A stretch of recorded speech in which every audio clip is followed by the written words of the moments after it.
নমস্কার বন্ধুরা, আমার চ্যানেলে তোমাদের সবাইকে ওয়েলকাম। তো আজকে করতে চলেছি আমি কচুরলতি। তো কচুরলতি দিয়ে আজকে কিন্তু আমি রেসিপি করব। তো অল্প মানে শুকিয়ে গেছে, 2 দিন আগে এনেছিলাম বাজার থেকে। বানাবো করে আর হচ্ছিল না। তো কচুরলতিটাকে আমি প্রথমে পরিষ্কার করে নেব। আর অনেকে বলে যে কচুরলতি খেলে নাকি চুলকায়। তো আমি যে পদ্ধতি দিয়ে রান্না করব, এই কচুরলতি কিন্তু গলায় লাগবে না। আর কচুরলতিগুলো সবসময় এরকম সুন্দর করে পরিষ্কার করে নিতে হবে। যে উপরের খোসাগুলি আছে সুন্দর করে ফেলে দিয়ে, যেরকম করে আমরা ডাটা পরিষ্কার করি সেরকম করে করলে চলবে। তো কচুরলতিগুলো আমি প্রথমে কেটে নিচ্ছি, তারপর রান্না করে দেখাচ্ছি তোমাদেরকে কীভাবে কচুরলতি রান্না করলে গলায় চুলকবে না, সেটাই তোমাদের সাথে দেখাবো আজকে। তো বন্ধুরা, কচুরলতিগুলো সুন্দর করে বেছে নিয়েছি, একদম সুন্দর করে কেটে সেটে এবার ধুয়ে নিয়ে আসবো। একটা পেঁয়াজ নিয়ে নিচ্ছি আর একটা গোটা রসুন, এটা কুয়া কুয়া করে ছুলে নেব।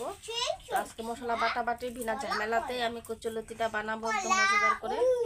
আর এই গরমে সবসময় মশলাও ভালো লাগে না খেতে, আর করতেও অনেক সময় ইচ্ছা হয় না।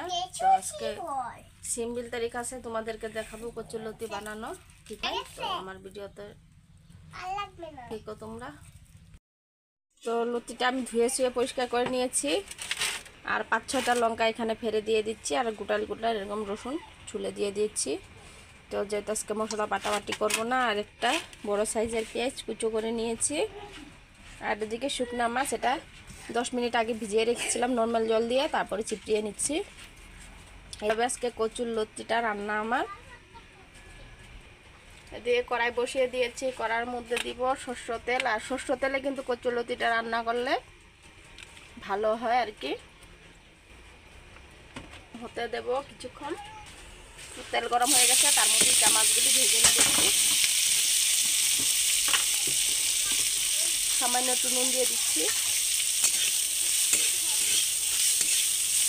2-3 মিনিটের মতন কিন্তু ভেজে নিলে হবে, খুব কাড়া ভাজবো না। ইচা মাছটা বেশি ভাজা হয়ে গেলে আবার শুকনো ইচাটা একদম খটখটা লাগে, ভালো লাগে না খেতে। তাই 2 থেকে 3 মিনিটের মতন করে ভাজে নিলে কিন্তু হয়ে যাবে। সামান্য একটু হলুদ পাউডার দিয়ে দিচ্ছি। এবার আর একটু নেড়ে চেড়ে ভেজে নামিয়ে দেবো। তো 3 মিনিট ভাজার পর এবার মাছগুলো নামিয়ে দিচ্ছি আমি। তো কড়াইতে আবারও সরষের তেল দিয়ে দিচ্ছি, তেলটা গরম হতে দেবো এবার। তো তেলটা গরম হয়ে গেছে, একটা লঙ্কা মাঝখানটা ফেলে দিয়ে দিচ্ছি আমি টুকরো করে, জাস্ট ফ্লেভার জন্য দিয়েছি। এত গরমে বেশি ঝাল খাওয়াটাও পছন্দ লাগে না, কারণ অতিমাত্রা গরম পড়ে গেছে। এবার যত হালকা পাতলা সবজি রান্না করলেই ভালো হয়। তো তার জন্যই আমি স্পেশালিস্ট মশলাপাতি কম দিয়ে রান্না করছি। তোমরাও চেষ্টা করবে যত কম মশলা খাওয়ার জন্য, কারণ গ্যাস এসিডিটি খুব বেশি, ডায়রিয়া সব সমস্ত এবার গরমে শুরু হয়ে গেছে, তার জন্য অনেকটা বেছে খেতে হয়। তো শুকনো মাছটা আমার স্বামীর কিন্তু অতটা পছন্দ না। তো এবার আমার রান্না খেতে খেতে কিন্তু এবার শুকনো মাছ খায়, আগে তো শুকনো মাছ একদম দেখতেই পারতো না। তো রান্নার প্রসেসের জন্য ওই শুকনো মাছটা এখন খাওয়া শুরু করে দিয়েছে। এবার পেঁয়াজ দিয়ে দিচ্ছি।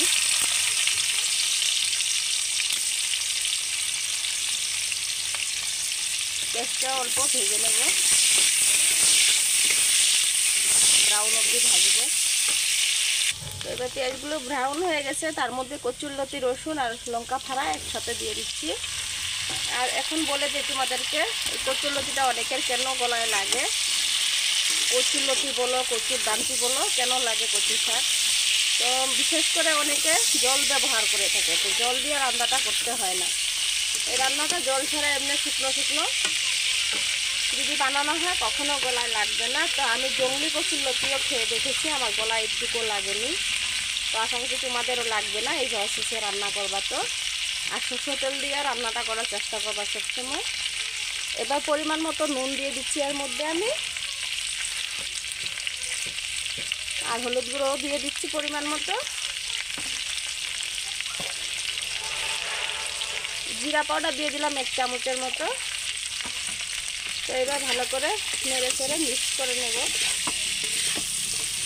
তো এবার ভালো করে মিক্স করে নিয়েছি আমি।